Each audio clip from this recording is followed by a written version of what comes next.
Hola queridos amigos y hermanos de Casa de Oración y todos aquellos que nos siguen a través de este medio, que el Señor les bendiga abundantemente a todos ustedes. Son todos muy bienvenidos y hoy vamos a continuar con el estudio titulado El camino a la felicidad y vamos a ver la pureza de corazón. Vamos a Mateo capítulo 5, vamos a leer del versículo 1 al 8 y dice lo siguiente. Viendo la multitud, subió al monte, y sentándose, vinieron a él sus discípulos, y abriendo su boca les enseñaba diciendo, Bienaventurados los pobres en espíritu, porque de ellos es el reino de los cielos. Bienaventurados los que lloran, porque ellos recibirán consolación. Bienaventurados los mansos, porque ellos recibirán la tierra por heredad. Bienaventurados los que tienen hambre y sed de justicia, porque ellos serán saciados. Bienaventurados los misericordiosos, porque ellos alcanzarán misericordia. Bienaventurados los de limpio corazón, porque ellos verán a Dios. Bien, habíamos dicho en reuniones pasadas que la palabra bienaventurado significa dichoso, feliz, bendito, digno de ser congratulado. Esta es la sexta condición para ser feliz y está relacionada con la limpieza o pureza de corazón. Jesús relaciona la santidad con ver a Dios, ya que la santidad nos permite ver a Dios. Salmo 24, 4 al 6 dice, ¿Quién subirá al monte de Dios y quién estará en su lugar santo? El limpio de manos y puro de corazón, el que no ha elevado su alma a cosas vanas ni ha jurado con engaño. Él recibirá bendición del Señor y justicia del Dios de salvación. Tal es la generación de los que lo buscan, de los que buscan tu rostro, Dios de Jacob. Bien, corazón limpio o corazón puro en todo lo que abarca es aquel que no está contaminado por el pecado ni actúa bajo su control. Esto no es de forma ocasional, que no actúa bajo el control del pecado, sino es la experiencia absoluta de vida. Con la más mínima falta que una persona pueda llegar a cometer, pierde totalmente esta condición. Nadie con esta condición ha existido desde la época de Adán. Por eso podemos ver en el libro del profeta Jeremías, en el capítulo 17, versículo 9, que dice, engañoso es el corazón más que todas las cosas y perverso. ¿Quién lo conocerá? Nadie existe que pueda presentarse ante Dios inmaculado aparte de Jesús. Él es el único que estuvo en la tierra sin pecado. No ha habido ningún otro ser humano que haya tenido esta condición. Solamente Jesús fue inmaculado a lo largo de toda su vida. Solo Cristo pudo decir en Juan 8:46, ¿quién de vosotros puede acusarme de pecado? ¿Quién puede acusarle de pecado a Jesús? Nadie. ¿Y quién más puede decir aparte de Jesús esto? Nadie. Solo de Jesús dice la Escritura, Él no cometió pecado, ni se halló engaño en su boca. Esto lo dice 1 de Pedro 2:22. Los fariseos querían presentarse como personas sin tacha por cumplir la ley ceremonial, pero el Señor les dijo que ellos eran como tumbas, porque por fuera estaban ellos blanqueados, pero por dentro estaban llenos de corrupción o de pudrición. Eso es lo que el Señor les decía a ellos. Esto a ellos les resultó obviamente ofensivo, ya que ellos se esforzaban muchos en las ceremonias y formas exteriores. Diezmaban el eneldo y el comino y hasta habían agregado la tradición de los ancianos para cumplirla. Es decir, que eran muy exigentes con ellos mismos en lo exterior.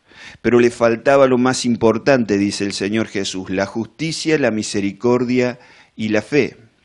Nosotros vemos, por ejemplo, en Nicodemo, uno de los principales sabios de Israel en los tiempos de Jesús, que se acerca a hablar con él y le dice, Señor, nadie que haga estas cosas puede sabemos que tú vienes de Dios porque nadie que esté sin Él puede hacer todas estas cosas que tú haces. Es decir, él reconoce que Jesús viene de Dios. Pero él tenía una pregunta en el corazón y el Señor inmediatamente le dice a él, de cierto, te digo que el que no naciere de nuevo no puede ver el reino de Dios. Esto lo podemos ver en Juan capítulo 3. Ahora, antes que él le preguntara, Jesús le dice eso porque Jesús ve hacia dónde él se va a dirigir y le responde la pregunta que trae en su mente, en su corazón.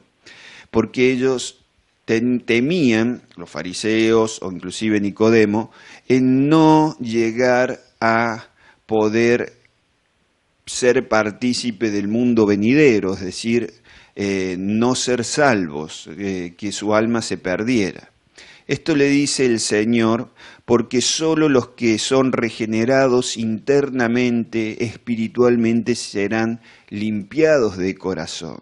Por eso nadie que no nazca de nuevo puede esperar entrar en el reino de Dios.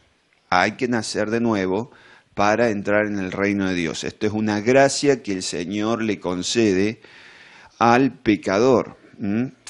Como nos dice Ezequiel capítulo 36, la regeneración no repara el corazón viejo, sino que cambia nuestro corazón y pone en nosotros un corazón nuevo en donde habita el Espíritu de Dios. Este cambio va a traer como resultado una vida nueva en donde la santidad no será una demanda, sino un principio de vida. Como tantas veces lo he dicho antes, es un cambio de naturaleza que se produce en el interior de la persona. Usted medite en esto. Solo los caballos pueden dar a luz, ¿qué? Caballos. Solo un pato puede dar a luz, ¿qué? Patitos. Un pato con una pata. Solo los humanos podemos dar a luz los seres humanos. Y solamente Dios puede dar a luz, impartir su naturaleza a hijos de Él. Solamente Dios puede dar a luz hijos de Dios. Por eso Jesús dice que si Él no nace de nuevo, no puede ver el reino de Dios. Eso le dice Jesús a Nicodemo. En el Salmo 51, versículo 10, David dice, crea en mí, Dios, un corazón limpio. No le dice que le regenere el corazón, sino que le dé un corazón nuevo. Crea en mí un corazón limpio y renueva un espíritu recto dentro de mí. David entendía este principio, él sabía que solamente Dios podía cambiar su interior y nadie más. No podían hacerlo los ritos y formas externas. Salmo 73, 24 dice, me has guiado según tu consejo y después me recibirás en gloria. Las personas que tienen un corazón regenerado son guiadas con el consejo eterno de Dios, es decir, con su palabra y las impresiones y deseos internos que el Señor produce en el corazón de la persona. Recordemos que a la persona que se ha arrepentido realmente de sus pecados, ha creído en el Señor Jesucristo, en el corazón el Espíritu de Dios produce tanto el querer como el hacer por su buena voluntad. El famoso Salmo 23 dice, me guiarás por sendas de justicia por amor a tu nombre. El Señor nos guía no por los méritos que tengamos, sino por amor de su nombre. Esto no depende de ritos externos, esto depende de su gracia y de su misericordia. Samuel Pérez Millo dice lo siguiente, preste atención, es muy interesante lo que él dice. El corazón del limpio de manos y corazón y de puro corazón está en perfecta sintonía con Dios. No significa que sea impecable, no quiere decir que nunca tropiece, pero su deseo íntimo está en ser santo, no por imposición, sino por condición de vida. Es santo porque su Padre Celestial también es santo. Está viviendo a Cristo en el poder del Espíritu y la santidad esencial del Señor se hace vida en él. Por lo que también su comportamiento, lo que humanamente puede experimentar es santo. No se conforma con apariencia, sino que vive la realidad. No es tanto porque cumple una serie de normas establecidas o porque practica del mejor modo las formas religiosas propias del grupo donde está. Es santo por necesidad más que por mandamiento. Está en el seguimiento de Cristo. Su senda es la misma que el Señor dejó marcada. Por tanto, es santo por identificación con Él. Fin de la cita. Por eso nosotros somos santos. Nosotros al estar en Cristo estamos tan cerca al Padre como lo está el mismo Cristo. Y esta realidad tiene una consecuencia inevitable. Debemos tomar conciencia de ello y apropiarnos realmente de esta verdad, apropiarnos de estas promesas. Charles Swindoll, en el libro El despertar de la gracia, el libro que les recomiendo que lo lea, dice lo siguiente: Cristo murió por nosotros en la cruz y resucitó de entre los muertos. Al creer en la muerte del Salvador y en su resurrección, fuimos sumergidos en la misma esencia. Nuestra identidad cambió. Cuando nos entregamos a Cristo, su muerte se hizo nuestra muerte, su victoriosa resurrección se hizo nuestra resurrección, su despertar a una nueva vida fue nuestro despertar, y su andar poderoso llegó a ser nuestro andar victorioso. Antes que podamos disfrutar los beneficios de todo ellos, tenemos que saberlo. La vida cristiana no es un continuo andar a los tropezones luchando por no alejarnos de nuestro Salvador. Él vive en mí y yo vivo en Él, y en esta identificación con Él, su poder llega a ser mi poder. Su vida misma llega a ser mi vida, y eso garantiza que su victoria sobre el pecado puede ser mi victoria, si la reclamo. No necesito seguir viviendo como esclavo. Fin de la cita. Esto es muy importante. Debemos realmente tomar conciencia de que hemos nacido de nuevo. Si realmente no hemos arrepentido de nuestros pecados y hemos creído en Jesucristo, nosotros internamente hemos cambiado. Y nosotros debemos creer en estas promesas, debemos apropiarnos de ellas y entender y creer que nosotros ya no somos esclavos del pecado. Por eso es muy bueno que nosotros nos sentemos y meditemos mucho en el capítulo 6 del libro de Romanos, por ejemplo, pasajes como esto que nos habla de cómo evitar caer en pecado. Luego el Señor dice, porque verán a Dios. Esto no se refiere a una visión de Dios aquí en la tierra, no se está refiriendo puntualmente a esto. En relación al Padre, esto no le es permitido a los hombres. Juan 1:18 dice, a Dios nadie lo ha visto jamás. El unigénito Hijo que está en el seno del Padre, Él lo ha dado a conocer. 1 Timoteo 6:16 dice, el único que tiene inmortalidad, que habita en luz inaccesibles y a quien ninguno de los hombres ha visto ni puede ver. A Dios nosotros lo podemos ver a través de su Hijo Jesucristo. Juan capítulo 14, versículo 9, Jesús le dijo, tanto tiempo hace que estoy con vosotros y no me has conocido, Felipe. El que me ha visto al Padre. El que me ha visto a mí, dice el Señor, le dice a Felipe, porque Felipe le pide que le muestre al Padre, ha visto al Padre, y luego añade, ¿cómo pues dices tú, muéstrame o muéstranos al Padre? Jesús le exhorta a Felipe a creer que quien lo ha visto a él, ha visto al Padre. Y le dice, ¿por qué me pedís esto si yo lo has visto? ¿Quiere conocer el carácter del Padre? ¿Usted quiere saber cómo Él es? Mire al Hijo y usted va a estar viendo al Padre. ¿Quiere conocer el carácter del Espíritu Santo? ¿Cómo Él es? Mire al Hijo. Ellos no son diferentes, ellos tienen el mismo carácter. Muchas personas que quieren conocer más del Espíritu no conocen al Hijo y no tienen en cuenta que el Espíritu nos da solamente lo que toma del Hijo. Si usted no tiene interés de conocer al Hijo, entonces no hay nada que el Espíritu Santo tenga que hacer en su vida. Nosotros debemos tener un verdadero deseo por conocer más y más al Hijo, para que el Espíritu Santo nos llene también más. Juan 16:13 dice, pero cuando venga el Espíritu de verdad, Él os guiará a toda verdad, porque no hablará por su propia cuenta, sino que hablará todo lo que oiga y os hará saber las cosas que habrán de venir. Él me glorificará, porque tomará de lo mío y os hará saber.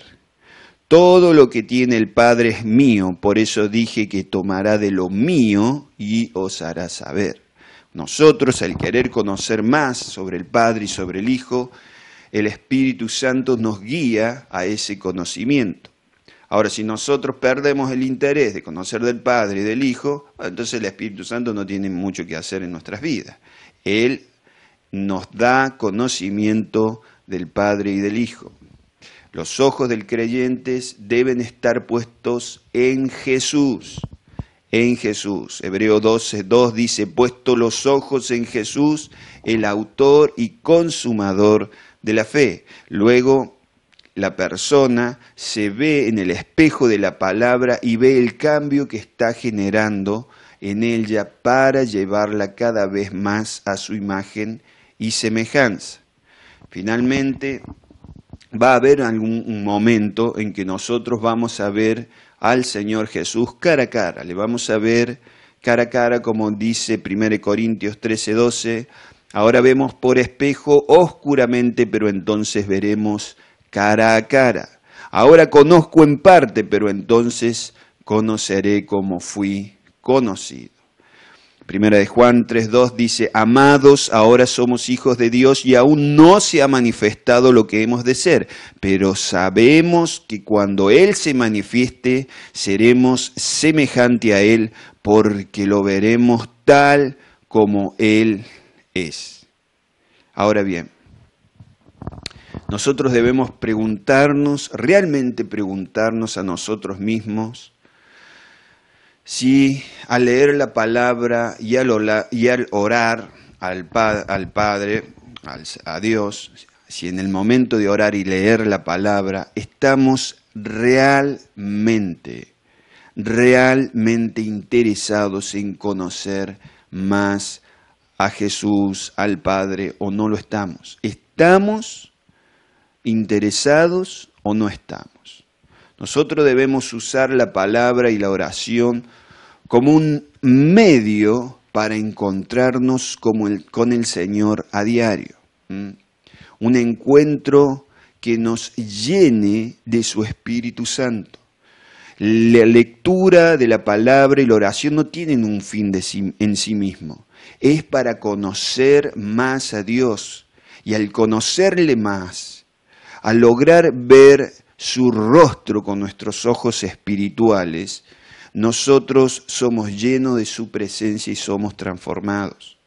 Al verle, al llegar a lograr verle a Él a diario.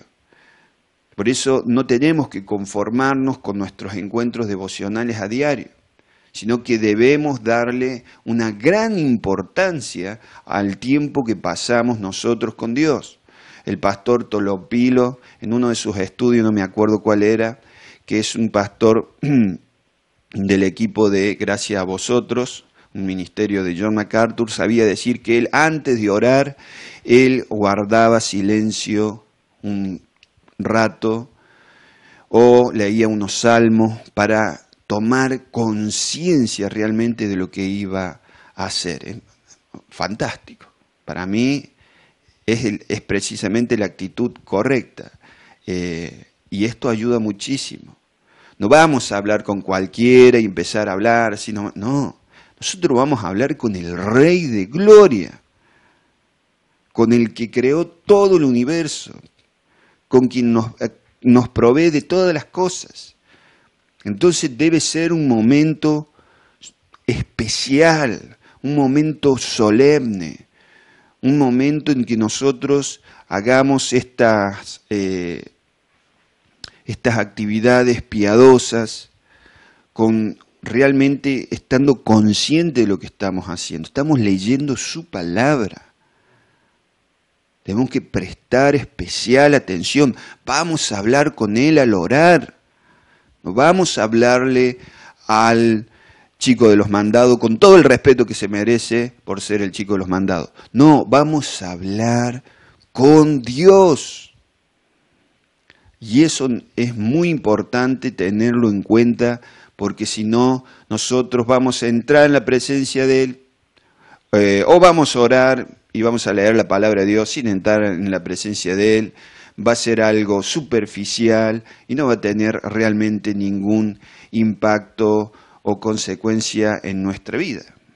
Isaías 59:1 dice: He aquí que no se ha acortado la mano de Dios para salvar, ni se ha endurecido su oído para oír, pero vuestras iniquidades han hecho división entre vosotros y vuestro Dios, y vuestros pecados han hecho que oculte de vosotros su rostro para no oíros.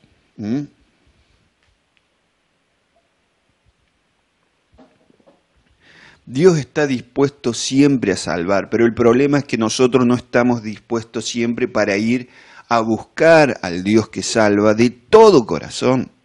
Recuerde que el pecado se va a alejar en medida que nosotros nos acerquemos o nos relacionemos o busquemos a Dios. Debemos ser proactivos en la búsqueda. Nosotros vamos a Él para que Él nos libre del pecado y no tratamos de limpiarnos nosotros mismos del pecado para ir a Él, ya que no está dentro de nuestra capacidad poder limpiarnos. Si queremos estar en luz, no nos despojamos de las tinieblas primero para acercarnos a la luz. Sencillamente nos acercamos a la luz y las tinieblas se disipan. ¿Me sigue? Imagínese que yo estoy en un lugar oscuro y usted está en un lugar iluminado y me dice: Che, Luis, ¿qué hace ahí en la oscuridad? Vení para acá. Y yo le digo: sí, ya voy. Primero me deshago un poco de las tinieblas y después me acerco a donde estás vos. ¿Qué me va a decir usted? Pero te has vuelto loco. Sencillamente tenés que acercarte a la luz y las tinieblas se van a disipar. Si no nos acercamos al Señor, el pecado o el diablo o el mundo o la carne no se van a alejar de nosotros. El mundo, la carne, el pecado, los malos deseos, etcétera, etcétera, todas estas cosas que nos perjudican se van disipando a medida que nosotros buscamos a Dios de todo corazón. Buscamos purificarnos de todo corazón acercándonos a Él. En consecuencia de estar cerca de Él, nosotros vamos a tener un corazón puro y vamos a poder verle. Ahora, si bien Dios sí nos justifica y nos purifica en el momento de la salvación, posicionalmente estamos purificados y limpios y santificados, también está esta otra parte de la pureza, que es aquella que nosotros debemos buscar, luchando por acercarnos cada vez más al Señor y conocerle más a Él. Así vamos a ser llenos de su presencia y Él va a reinar en nuestros corazones. Vamos a orar y vamos a finalizar la palabra. Padre, te damos gracias, Señor, por todo lo que tú nos das y te pedimos, Señor, con todo nuestro corazón que podamos entender y poder aplicar esta verdad, Señor, para que así nosotros podamos andar en pureza y podamos ver tu rostro para su bendita y santa gloria, en el nombre de Jesucristo.